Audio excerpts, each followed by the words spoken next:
Salut à tous, bienvenue sur ce nouveau projet. Dans cette vidéo, nous allons vous parler du chef-d'œuvre que nous avons réalisé au cimetière des Bardines sur le gisant de Pierre Delpeux à Montpère. Nous allons découvrir ensemble toutes les étapes de notre projet qui le rend si unique. Et c'est parti pour cette aventure. Lors de cette vidéo, nous allons vous présenter différents points comme le choix et l'objectif du projet. Pourquoi avons-nous choisi ce projet spécifique? Quels sont les objectifs que nous recherchons à atteindre? L'histoire du gisant, dans laquelle nous allons parler de la biographie de Pierre Delpeux. Ensuite, de l'étape du projet avec la préparation bureau, où nous expliquerons les étapes cruciales de la planification de notre projet. L'intervention terrain, dans lequel nous allons vous plonger dans la concrétisation de notre projet. Puis, le traitement des données pour arriver à notre rendu final. Et pour finir, une conclusion sur un regard final sur les enseignements tirés, les accomplissements et les perspectives de notre projet. Le projet avait pour objectif de sélectionner une tombe funéraire de moins de 6 mètres de haut et accessible dans le cimetière des Bardines à Angoulême, puis le mener à bien en commençant par la phase du levé photogrammétrique, en passant par la création d'un maillage jusqu'à aboutir à l'impression 3D de notre projet. Nous avons ainsi choisi le gisant de M. Pierre Delpeux. Pierre Delpeux est né le 10 septembre 1767 à Angoulême. Il est décédé à Brie-la-Rochefoucauld en 1838.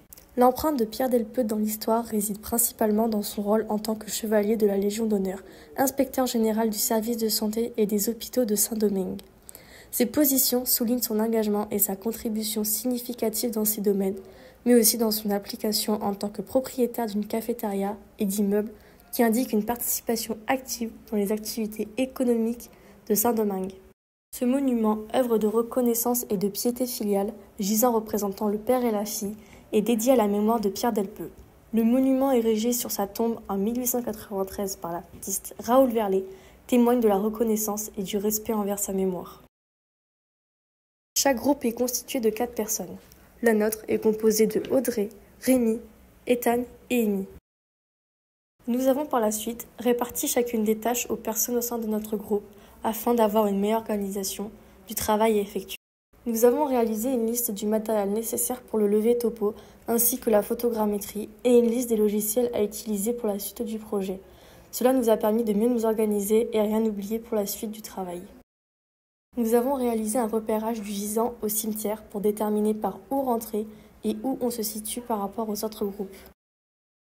Nous avons réalisé l'état des lieux du tour de la tombe funéraire afin d'établir une base solide et précise pour le lever. Nous avons ensuite installé des clous d'arpentage en positionnant 4 clous aux extrémités du gisant, avec une disposition permettant une visualisation précise des clous depuis différentes stations. Cela afin de réaliser une polygonale encadrée fermée. Cette conception facilitera la visualisation des cibles depuis chaque station. Pour la détermination des coordonnées des clous d'arpentage, nous avons utilisé le GNSS, Global Navigation System, qui détermine avec précision la position de chacune des stations. Nous avons disposé les points spécifiques de façon à visualiser chaque point depuis 2 stations différentes. Pour le relever à la station totale, nous avons commencé par la mise en station. Nous avons mis en station l'appareil sur le clou numéro 1.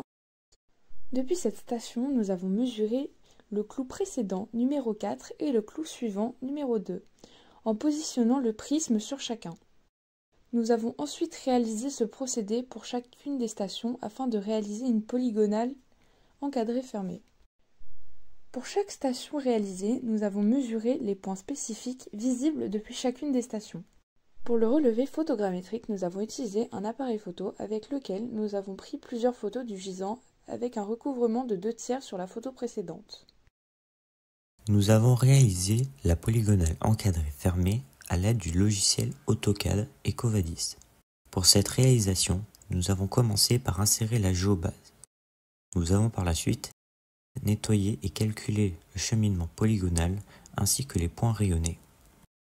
Puis nous avons effectué un recalage Elmer avec les points mesurés au GNSS afin de déterminer les coordonnées de chacun des points spécifiques pour avoir une meilleure base par la suite du traitement sur Zephyr. Une fois le tri des photos effectué, nous avons pu les insérer sur le logiciel Zephyr. Nous avons par la suite réalisé le lancement de nuages épars, puis nous avons placé sur chacune des photos les points spécifiques sur lesquels nous avons inséré les coordonnées. Pour finir, le lancement d'un nuage dense, d'un maillage, puis d'un maillage texturé. Enfin, nous avons inséré notre projet sur Mesh Mixer pour finaliser et optimiser notre modèle 3D. Et pour finir, Cura, afin d'imprimer en 3D notre rendu final. En conclusion, ce chef-d'œuvre nous a permis d'apprendre et de revoir comment réaliser un projet du début à la fin, mais aussi comment s'organiser pour être plus efficace au sein d'un groupe. Nous avons eu l'occasion d'utiliser les appareils dans un lieu peu habituel où le respect de l'environnement est obligatoire, ainsi que des logiciels qui nécessitent du sérieux. Cela nous a permis de mettre en œuvre ce que nous avons appris tout au long de notre cursus scolaire. Notre projet rend hommage au mérite de Monsieur Pierre Delpeux avec la réalisation de l'impression 3D de sa tombe funéraire.